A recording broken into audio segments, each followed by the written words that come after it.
Hi, and welcome to Comic Catch Up. How do you guys like the name? I thought of it literally right before uploading the February video. If you're here for the first time, this is a monthly series where I talk about newly released comic books like Transformers issue 6. Usually I start off with USM, but as of writing, USM issue 3 doesn't come out until another 13 days.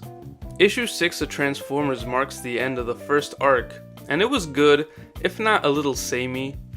Feels like a lot of the issues so far have been Decepticons kicking the Autobots' ass, things look like there's no hope, then the Autobots finally gain an edge in battle, Optimus does some cool shit, the Decepticons retreat, and maybe someone dies in between all that.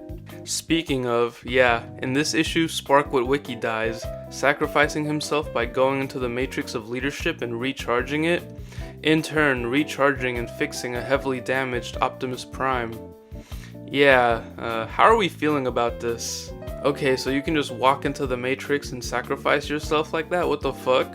I'm gonna try not to think about it too much, but okay, how did Sparkplug know that would work? Was there a line I missed in an earlier issue or something that set this up? I almost wish I was more invested in this because the way it's written and drawn, it's a really big and emotional sacrifice, but I'ma keep it a buck. I didn't really feel anything reading it. Good for Sparky to go through a quick arc of hating all the Transformers to realizing the Autobots are the good ones and sacrificing himself for them. Sorry Carly, you're not special anymore, now both the main humans have dead dads. Between Sparkplug's sacrifice and Carly seeming incredibly disappointed in Cliffjumper for not killing Starscream when he had the chance to in this issue, I'm worried our two human protagonists might switch up on the Autobots. Poor Ratchet, man, he got both his legs crushed. Soundwave seems to be getting disenchanted with the Decepticons, and especially Starscream this whole run, and it looks like the next issue is going to be a culmination of that, as it appears the two of them are going to be fighting next issue. Overall, it was another fine issue that felt a little generic. I think I'd give it a 6 out of 10. Heh, issue 6 gets a 6. Ultimate Spider-Man and Transformers weren't the only thing I read that came out last month. March marked the month of a new Spider title, The Spectacular Spider-Man, a comic about both Peter and Miles. I'm surprised it took this long to get this comic, but hey, here we are! This comic is also written by Greg Weisman, who you may recognize as a writer on both Young Justice and the Spectacular Spider-Man cartoon. And yeah, it's pretty good! For starters, I gotta compliment the excellent art in this book. Humberto Ramos has mastered his style, which fits perfectly with the vibe and tone of this comic. I really like how bright the colors are. Weird compliment I don't think I've ever given before, but I really like the onomatopoeias in this book. The thwips look cool. There's a rip sound effect that also looks cool. It's usually something I never noticed that much in comics, but with this I did. So now Peter and Miles have a thing where they hang out every Wednesday at a coffee place, and this was Peter's idea. Also, nobody seems to question why a dude in his 30s is hanging out with a high schooler. Cops are on their way. Hey everyone! He's hitting me 11-year-old boy for sex! For sex! Someone help me get this man! When they first go to the Coffee Bean, Miles talks about talking to some college girls. I'm actually seeing someone, but a little flirt don't hurt. Okay, I see you, Miles! Wiseman pulls from his Spectacular Spidey days in this heavy with having Kenny Kong, who appeared on the show, and Ultimate Spider-Man, work at the Coffee Bean, along with a cameo from Shashan, another character who was in the Spectacular show. There is a lot of quippage in this book, and while there's some really funny moments like Kong calling Peter Paul, and Miles getting his coffee as soon as he gets there because he ordered through the app and Peter's just completely bamboozled. There are some jokes in this that just kind of give off the energy of like, yeah, this joke is not as smart as you thought it was. Believe me, it feels like I've been at this for 60 years or something. It feels like I've been racing to homeroom for a decade. Okay, first of all, no high schooler says they've been racing to homeroom. Listen, Marvel, if you want a new young writer who can write teen and young adult dialogue, I'm pretty, goated, you could say. There's also some random one-page cutaways to stuff that's completely unrelated and makes no sense, but I'm sure it will as the series goes on. Anyways, I'm not gonna lie, my least favorite thing about this comic might be Peter. Look, it's no secret that Miles is a character who's succeeding not only in the comics, but in multiple outside media, while Peter in the comics, well, has more or less been in the same spot he's been since before Miles was even invented. Peter in this comic unfortunately has a 616 stink all over him, And as long as he continues to be the husk of a character he kinda has been since Brand New Day, I just can't find myself liking this guy very much. I can't lie, I was rolling my eyes with Miles during this scene. But yeah, let's end this bit on a positive. I love the background and attention to detail in this. Them swinging around New York and it actually looks like New York. Even the cover has them swinging under a subway, like, little stuff like that is nice to see. On top of that, the coffee bean is full of folks. So many well-drawn people in the background really give the shop life. I like this lady in the background that looks like she's in love.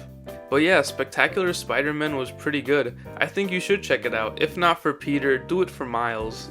And Kong. I'll give Spectacular Spider-Man a 7 out of 10. It's time for the moment you've been waiting for.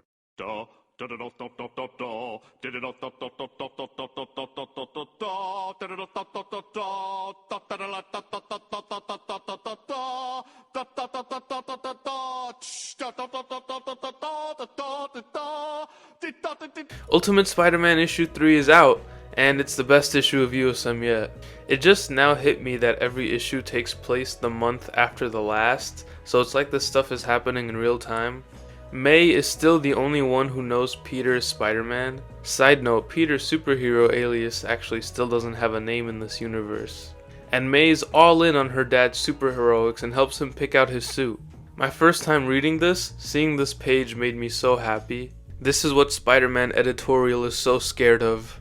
I'm not gonna lie, I'm sure there's a very good thought out reason as to why Peter and MJ have 2 kids, and Richard is gonna have his time to shine. But May is carrying this book so much, part of me wonders why they didn't have May just be an only child. Richard has had barely any presence. But we are only 3 issues in, so let me chill. I'm mostly just saying that because I'm a big Spider-Girl fan, and May's an only child in that, so. I really want MJ to find out so we can start getting moments with the 2 of them similar to when they used to be married in 616. Peter is so cool in this. Not only does he have that shit on though, but his dialogue is sharp, especially in the scene with Ben and Jonah. It reminds me of why I fell in love with this character in the first place and wanted to be like him. Instead, they're pushing stories about the guy in the black suit, which I get. He's extremely photogenic and to me seems to be much more compelling and dare I say charming character. A real man of the people. Just an opinion. Peter goes on his first stakeout, and yeah, it goes about as well as any hero's first stakeout. Again, his dialogue / inner monologue is on point. I love the angst he has and how he says stuff like, I'm an idiot, Ben's an idiot, Jonah's definitely an idiot. I feel like it's an important part of Peter a lot of people look over. Alas, as we near the end of the comic, Peter finally catches a fight involving the Green Goblin and Bullseye. I really like the redesign for the both of them. Bullseye is low-key kicking the shit out of Green Goblin and yapping the whole way through. Spidey teams up with Goblin to defeat Bullseye, then Goblin hacks into Peter's suit, forcefully deactivating it so the mask comes off. Tough. Maybe you might want to make a cloth suit so that doesn't happen again, eh Pete? Goblin removes his helmet, revealing himself as Harry Osborn, and the 2 of them share a moment. Louis, I think this is the beginning of a beautiful friendship. Shit is really starting to cook up here. How will this pairing turn out? Will Peter and Harry manage to stay friends? Probably not. Will this end catastrophically? Probably. But either way, I'm ready to read all about it. I love this issue from the art to Mayday and Pete, the writing, the action. I think I'm comfortable in saying this is a straight 10 out of 10 issue. And that's everything I read that came out in the month of March. You guys can't make fun of my upload schedule anymore because I've been pretty on top of this comic catch-up thing so far. And don't worry, obviously this isn't the only type of content I want to make moving forward.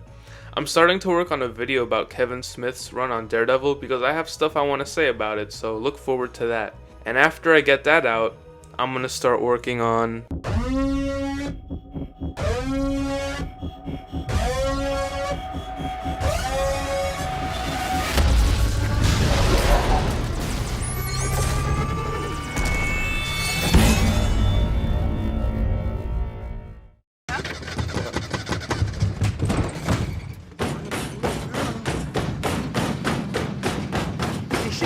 Easy.